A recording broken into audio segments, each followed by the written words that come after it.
नमस्कार। आज सबसे पहले मैं अपनी ये वीडियो शुरू करने से पहले अपने मुस्लिम भाइयों को आज ईद की बधाई देना चाहता हूँ। एक महीने के रोज़ों के बाद आज उन्होंने अपना ईद का त्यौहार मनाया।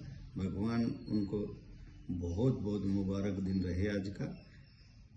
अब इससे आगे बोलते हुए मैं ये कहना चाहूँगा कि बहुत दिन से मैं ये सोच रहा था कि अगर अगले और कुछ सालों में, मेरा कहने का मतलब है 50-100 सालों में बुद्ध और महावीर जैसे आदमी पैदा नहीं हुए तो इस समाज में मेरे को नहीं लगता कि ये समाज जीने लायक बचेगा। क्या कारण है कि अब अच्छे आदमी पैदा क्यों नहीं हो पा रहे, उस लेवल के आदमी पैदा क्यों नहीं हो पा रहे जो सारी धरती को, सारे समाज को जोड़ सके।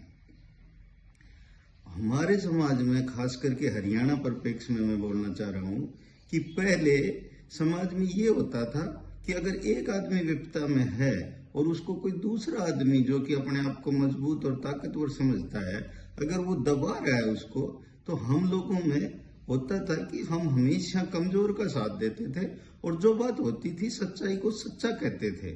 किंतु आज सच को सच कहने वाले नहीं बच रहे और उसके कारण समाज टूटते जा रहे हैं। लोगों का पलायन होता जा रहा है। गांव में को कहते हैं कि गांव तो रहने लायक नहीं बचे। एग्जाम्पल के लिए, जैसे गांव में कोई झगड़ा हुआ है और उस झगड़े पे झूठे मुकदमे दायर हो जाते हैं। जैसे किसी ने कह दिया अजीत मेरे पर हरिजन एक्ट लगा दिया।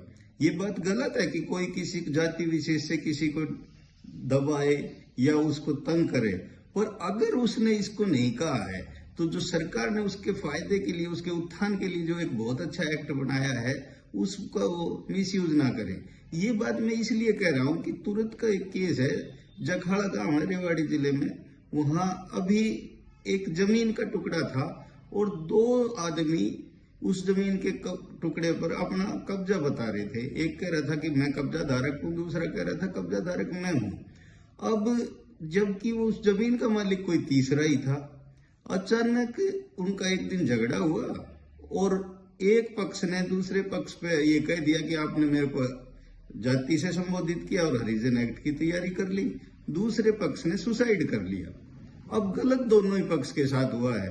अगर यही बात समाज में जहां रहने वाले लोग जानते, उनको पता होता कि क्या हुआ क्या न हुआ, तो एक आदमी जाति विशेष की वजह से तंग होने से बचता और दूसरा एक अपनी जान बचा लेता। मेरा कहने का मतलब ये है कि आजकल समाज भी उसका समझौता करता है जो तगड़ा है।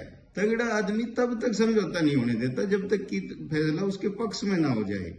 आज इस बात की जरूरत है कि हम सब लोग एक साथ होके समाज में इकट्ठे होके बड़े बूढ़ों की बात मान के और किसी भी तरह समाज में होने वाली इस विकृति को, समाज में होने वाले इस दुष्परिणाम पे ज्यादा से ज्यादा ध्यान दें और समाज के फैसलों को सामाजिक रूप से ही करें। इस तरह नहीं कि छोटी छोटी बातों के लिए लोग थाने तहसीलों में खड़े रहें। दूसरी बात यह है कि मैंने टीवी पे देख के या अखबार पढ़ के ये ऑब्जर्व किया है कि समझदार आदमी की कमी अब भी नहीं है। मैं एक विशेष आदमी को टीवी पे फॉलो करता हूँ, योगेंद्र यादव, जो कि रेवाड़ी जिले से है। उस आदमी की बातें बहुत ही अच्छी है, बड़ी समझ की बात करता है। मैंने ना उसको कभी गुस्से होते देखा है, बड़े शांत भाव से जो कहना हो वो कह देता है। लेकिन उस आदमी ने कभी भी गांव में आके गांव के लोगों को साथ ना दे के ना उनको समझाने की कोशिश की। अगर वो अच्छी बात जानता है तो वो बातें गांव वालों के लिए क्यों नहीं है, टीवी के माध्यम से ही क्यों आता है। टीवी पे दुनिया भर की लिमिटेशन है, उसके पास समय का अभाव है, डायरेक्टर है, प्रोड्यूसर है, वो उसको जितना बोलने के लिए कहेंगे वो उतना ही तो बोल पाएगा। इन सब बातों को लेकर मेरे मन में एक टीस रहती है और मैं किसी भी तरह मेरे समाज को ये कहना चाहता हूँ कि आप सब धीरे धीरे एक हो। ये मेरे बस की बात भी नहीं है कि मैं आप लोगों को एक कर लूं, पर एक कोशिश तो कर ही सकता हूं ना। अगर आप लोग किसी भी तरह 1 से 2, 2 से 4 जुड़ते जाएं और समाज में फैली वाली समस्याओं का समाधान कर सकें तो बहुत अच्छा होगा। बहुत बहुत आभार, धन्यवाद।